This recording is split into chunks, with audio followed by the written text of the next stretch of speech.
Hello साथियों, आज हम लोग फिर से एक क्वेश्चन लेकर आए हैं। एक ही क्वेश्चन नहीं बल्कि और भी अन्य क्वेश्चन होंगे और जितने भी क्वेश्चन हैं वो सारे किसी एग्जामिनेशन में आया हुआ प्रश्न को ही यहाँ पे लिया गया है, यानी इंपोर्टेड प्रश्न को लिया गया है। और मैं बताना चाहूँगा कि ये जो प्रश्न मैं सॉल्व करूँगा या मैं सॉल्व कर रहा हूँ, इसमें किसी तरह का कोई ट्रिक या किसी तरह का हवा में बात करने की आवश्यकता नहीं है। ये जो भी मैं बताऊँगा वो सारे मैथमेटिक्स में जिस तरह सॉल्व किया जाता है उस तरह से बताऊँगा, लेकिन बहुत फास्ट बताऊँगा। और यदि इसको शॉर्टकट में देखना है कि ये फास्ट कैसे बनता है, तो आप हमारे शॉर्ट वीडियो में जाइए। आप इसका एकदम शॉर्टकट तरीका और एकदम पूरा मैथमेटिक्स का जो नियम है उसी नियम से बनाया गया है, कोई ट्रिक का इस्तेमाल नहीं किया गया है। तो आइए इस प्रश्न को हम लोग समझ कर बनाते हैं कि कैसे बनाया जाता है। हाँ, अभी जो भी मैं बताऊंगा वो थोड़ा लॉन्ग रहेगा सेम चीज़, लेकिन मैं उसमें प्लस माइनस फास्ट किया हूँ तो वो फास्ट हो गया है। तो इसको मैं डिटेल्स में बताता हूँ। बीच बीच में कुछ कुछ ऐसी चीज़ें हैं जो बच्चे बिल्कुल अनभिज्ञ होते हैं, नहीं जानते हैं। तो आइए इस प्रश्न को सॉल्व करते हैं। सबसे पहले प्रश्न को समझिए क्या लिखा हुआ है।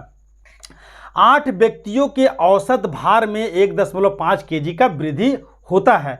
जब एक 65 केजी भार वाले व्यक्ति के बदले एक नए व्यक्ति को सम्मिलित किया जाता है तो नए व्यक्ति का भार क्या होगा। मतलब आप बात समझे कि 8 व्यक्ति है, उस 8 व्यक्ति का जो एवरेज पहले निकाला गया है वजन क्या है। अब वो वजन में 1.5 केजी जो है वृद्धि हो गया है औसत भार में, उसका मेन भार में नहीं, औसत भार में। तो औसत भार में यदि वृद्धि हो रहा है, इसका मतलब कि 8 का औसत निकाला गया है, उसमें 1.5 केजी का वृद्धि हो रहा है। तो अगर यदि पूरा वजन हो गया, 8 व्यक्ति का पूरा वजन कितना है, उसमें कितना वृद्धि हुआ, इसके लिए हम लोग क्या करते हैं कि 8 व्यक्ति जो है वो 8 व्यक्तियों का पूरा वजन में कितना वृद्धि हुआ। ये तो औसत में 1.5 केजी हुआ, तो पूरे वजन के लिए हम लोग क्या करेंगे, 8 को 1.5 केजी से हम लोग मल्टीप्लाई कर देते हैं तो ये 12 केजी हो गया। 15 को 8 से गुना कीजिए, 120 आ रहा है। एक नंबर के बाद पॉइंट है, एक नंबर पॉइंट यहाँ दे दीजिए, पॉइंट के बाद 0 हट जाता है, यानी कि आपका 12 केजी 8 का जो पूरे वजन है उसमें 12 केजी का वृद्धि हो गया। अब समझिए थोड़ा सा कि उसमें से एक व्यक्ति जो है जिसका 65 केजी वजन था, ठीक है, अब उसको निकाल कर एक नए व्यक्ति को डाला गया है। जब ये व्यक्ति था तब तक तो ये भार में कोई वजन नहीं था, उसका जो भार में कोई वजन में परिवर्तन नहीं था। जैसे ही 65 केजी वाले व्यक्ति को हटा दिया गया और किसी नए व्यक्ति को उसमें डाल दिया गया, तब औसत निकालता है तो देखता है कि भाई 1.5 केजी बढ़ गया, यानी कि अगर टोटल में देखें तो 12 केजी बढ़ रहा है। तो किसके आने जाने से भाई बढ़ रहा है, तो जब ये 65 केजी वाला चला गया और उसके बदले में आदमी उतना ही रहा, 8 व्यक्ति ही रहा, क्योंकि एक व्यक्ति चला गया और उसके बदले में दूसरा व्यक्ति आ गया। तो निश्चित रूप से दूसरा व्यक्ति जो आया उसमें कितना वजन ज़्यादा होगा, तो 12 केजी वजन उसका ज़्यादा है। यानी कि पहले वाला व्यक्ति का वजन कितना है, 65, और जब नया व्यक्ति आया तो कुल वजन में 12 केजी बढ़ गया। यानी कि किसका वजन बढ़ा, बाकी तो सातों सेम है, ये 8वां व्यक्ति जो है वो नया आया तो उसके वजह से 12 केजी बढ़ा। इसका मतलब कि निश्चित रूप से आप जो पुराना व्यक्ति था वो व्यक्ति को हटा दिया गया तो वो व्यक्ति का वजन और 12 केजी जो एक्स्ट्रा हो रहा है वो दोनों को मिला दिए तो 77 केजी ये आपका जो नया व्यक्ति आया उसका ये वजन निकला।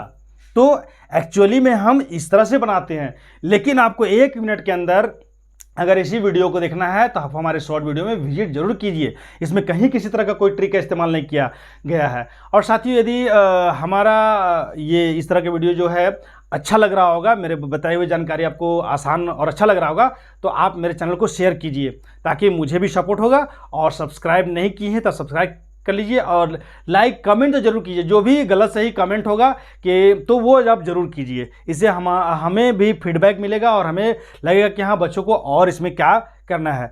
तो आइए अब हम लोग इसको क्या करते हैं, नेक्स्ट क्वेश्चन को हम लोग सॉल्व करते हैं।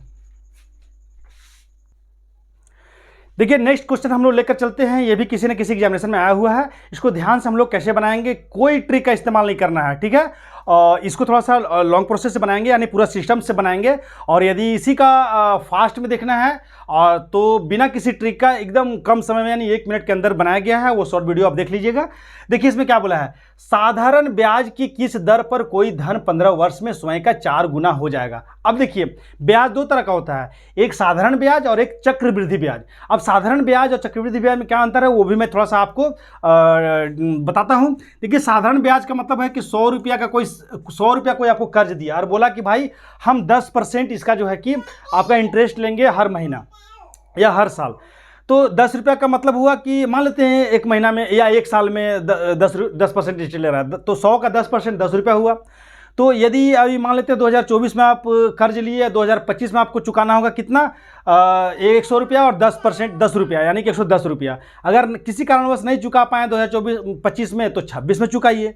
तो 26 में चुकाएंगे तो और 10 रुपया बढ़ जाएगा। इस तरह 10-10 रुपया ही मात्र बढ़ेगा। ये साधारण ब्याज हुआ। लेकिन चक्रवृद्धि ब्याज में होता क्या है कि यदि आपको 2025 में देना है तो 110 रुपया दीजिएगा, ठीक है। अगर किसी कारणवश 2025 में आप पैसा नहीं दे पाते हैं तो 2026 में अगर आप देंगे, 2026 में देंगे, तो साधारण ब्याज में तो 10-10 रुपये बढ़ जा रहा था, यानी कि साधारण ब्याज में तो 120 रुपया हो रहा था। लेकिन नहीं, और चक्रवृद्धि ब्याज में क्या हो जाएगा कि आप 110 रुपया का 10% लगेगा। तो 110 रुपया का 10% यदि हम लोग निकालते हैं तो ये हो जाता है 11 रुपया, यानी कि अब 110 रुपया में 11 रुपया जोड़िए, यानी कि 121 रुपया हो गया। तो चक्रवृद्धि ब्याज का मतलब हुआ कि ब्याज का भी ब्याज आपको लगेगा। मूलधन का तो लगता ही है, लेकिन ब्याज का भी ब्याज आपको लगेगा। यही अंतर है साधारण ब्याज और चक्रवृद्धि ब्याज में। तो साधारण ब्याज निकालना थोड़ा सा आसान है और चक्रवृद्धि ब्याज निकालना थोड़ा सा कॉम्प्लिकेटेड है। जब सीख जाएंगे तो कहीं कोई दिक्कत नहीं है। तो ये प्रश्न जो है वो साधारण ब्याज से लिया गया है, बहुत ही आसान है। तो इसलिए हम लोग इसको कैसे बनाएंगे सो देखिए। पहले देखिए, इस तरह का प्रश्न को हम लोग बनाते हैं कि समझना है पहले, बनने के बहुत फास्ट। कोई भी जो आपका, याद रखिएगा, एग्जामिनेशन में जो भी प्रश्न दिया रहता है वो लिखा हुआ इस तरह का लंबा लगेगा देखने में कि भाई इसमें बहुत समय लगेगा, लेकिन नहीं, एग्जाम लेने वालों को भी पता है कि अगर ये प्रश्न देते हैं तो 1 मिनट के अंदर सॉल्व हो जाता है। तो मेरे वीडियो आप देखिएगा, शॉर्ट वीडियो सभी मैं लॉन्ग प्रोसेस से ही बनाया हूँ। कोई ट्रिक का इस्तेमाल नहीं किया, क्योंकि ट्रिक आदमी भूल जाता है, लेकिन अब 1 मिनट के अंदर ही बना हुआ है। आप शॉर्ट वीडियो को जरूर विजिट कीजिए, क्योंकि ट्रिक का मतलब हुआ हवा में बात करना, ठीक है। कुछ भी नहीं आएगा, सिर्फ याद कर लेना, बाद में फिर प्रैक्टिस नहीं करेंगे, भूल जाएंगे। इसमें देखिए, साधारण ब्याज की किस दर पर कोई धन 15 वर्ष में स्वयं का 4 गुना हो जाता है। तो इसके लिए सबसे पहले एक फॉर्मूला है, वही आपको याद रखना होगा। अगर साधारण ब्याज पढ़ रहे हैं तो साधारण ब्याज के लिए एक फॉर्मूला होता है। सिंपल इंटरेस्ट को साधारण ब्याज बोलते हैं हिंदी में, इंग्लिश में सिंपल इंटरेस्ट बोलते हैं, हिंदी में साधारण ब्याज बोलते हैं।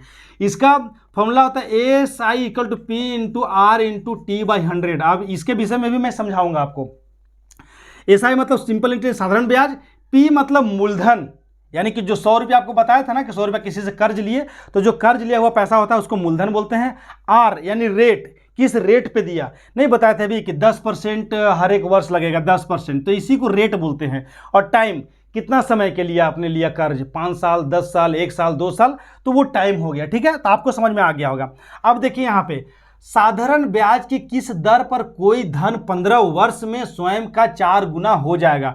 तो यहाँ पे देखिए क्या क्या दिया हुआ है, 15 वर्ष, यानी कि आपका टाइम दिया हुआ है 15 वर्ष। टाइम तो आपको पता चल गया।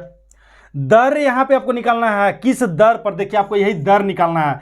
तो दर आपको नहीं पता है, क्वेश्चन मार्क लिख लीजिए। अब यहाँ पे तो आपको T मिल गया, R पता नहीं है। SI जो है वो देखते हैं, SI कितना होगा। तो 15 वर्ष में 4 गुना हो जाएगा, यानी कि जो आपका जो मूलधन है वो मूलधन अमाउंट में बदल जाता है, ठीक है। अमाउंट बदलते, इसमें एक चीज़ और है, ए जो होता है, ए मतलब लास्ट में जो मूलधन और ब्याज वाज जोड़कर जो भी देते हैं वही ये पैसा हो गया। तो ए = होता है मूलधन और ब्याज, दोनों को जोड़ दिए तो ए निकल गया, ठीक है। तो क्वेश्चन में देखिए क्या दिया हुआ है, 15 वर्ष में स्वयं का 4 गुना हो जाता है, यानी ए भी पता चल गया। यानी लास्ट में 15 वर्ष के बाद लास्ट में पैसा देते हैं, तो जो मेरा मूलधन है, मूलधन तो यहाँ पता नहीं है कितना है, तो मूलधन को P मान लीजिए, मूलधन को P मान लिए, ठीक है। अब अमाउंट कितना हो जा रहा है, P का 4 गुना, 4P हो गया। ये आपका अमाउंट पता चल गया, ठीक है। अब यहाँ पे R आपको नहीं पता है, तो चलिए हमको T मिल गया। P तो मूलधन को P ही मान लिए, अमाउंट भी 4P हो गया, और SI हमारा पता चल गया है। SI कितना है, देखिए SI हो जाएगा, SI यानी कि हमारा अमाउंट है और यहाँ पे मूलधन है, अमाउंट में से मूलधन को घटा दीजिएगा तो आपका SI निकल गया। अब बोलिएगा कि कहाँ से अंदाजी लिया है भाई, बहुत फास्ट में बता दिए। तो यहाँ से देखिए, अमाउंट = मूलधन प्लस साधारण ब्याज होता है। तो इसमें SI अगर निकालना हो तो इसका फॉर्मूला होता है SI का, SI = अमाउंट में से P को माइनस करते हैं। अमाउंट मेरा कितना है, 4P है, और P मेरा P है, तो यानी 3P हो गया। ये अब कोई जरूरी नहीं है कि मूलधन को P ही मानिए, अब मूलधन को हम हो सकता है X मान लिए, तो जहाँ पे है वहाँ पे X मान लीजिए, वहाँ पे आप X मान लीजिए, वहाँ पे आप X मान लीजिए, ठीक है। तो आपका SI भी आपको 3x निकल गया, ठीक है। अब इसको हम लोग मिटाते हैं और अब बनाते हैं। अब इस फॉर्मूला में, इसी फॉर्मूला में आपको रखना है, तब आपको R निकल जाएगा। अब बोलिएगा कि सर ये बताइए, आप तो ये फॉर्मूला लिखे हैं SI का, साधारण ब्याज का, साधारण ब्याज निकालने के लिए फॉर्मूला है। नहीं, इस फॉर्मूले में जितने भी अननोन चीज़ें हैं, मतलब जो पता नहीं है, जैसे क्या क्या नहीं पता ही है, SI नहीं है, P नहीं है, R नहीं है, T नहीं है, तो इनमें से किसी भी संख्या को अगर आप, किसी भी चीज़ को अगर निकालना हो तो सारा चीज़ दिया रहेगा, एक जो निकालना है वो चीज़ आपको नहीं दिया रहेगा। यदि R निकालना हो तो R नहीं दिया रहेगा, बाकी T, P, SI सब दिया रहेगा। अगर SI निकालना हो तो बाकी 3 चीज़ दिया रहेगा। अगर ऐसा हो कि R निकालना हो और T भी नहीं दिया हो, या P भी नहीं दिया हो, या SI कोई 2 को नहीं दिया हो, तो कभी आपका नहीं निकलेगा।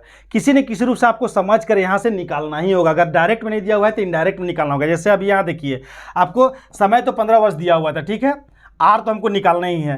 अमाउंट हमको यहाँ पे नहीं पता चल रहा था, लेकिन यहाँ से हम लोग सर्च करके निकाले कि 4x, और सिंपल इंटरेस्ट भी यहाँ पे डायरेक्ट नहीं दिया हुआ था, लेकिन इनडायरेक्ट में हमको पता चल गया कि 3x है। यानी कि सारा कुछ पता चल गया, सिर्फ R जो है वो हमको पता नहीं चला है। तो चलिए अब हम इसी फॉर्मूला में इसको रख कर हम निकाल सकते हैं। अब इस फॉर्मूला में चारों चीज़ में कोई भी चीज़ निकालना हो, आप सिर्फ एक ही फॉर्मूला याद रखिएगा।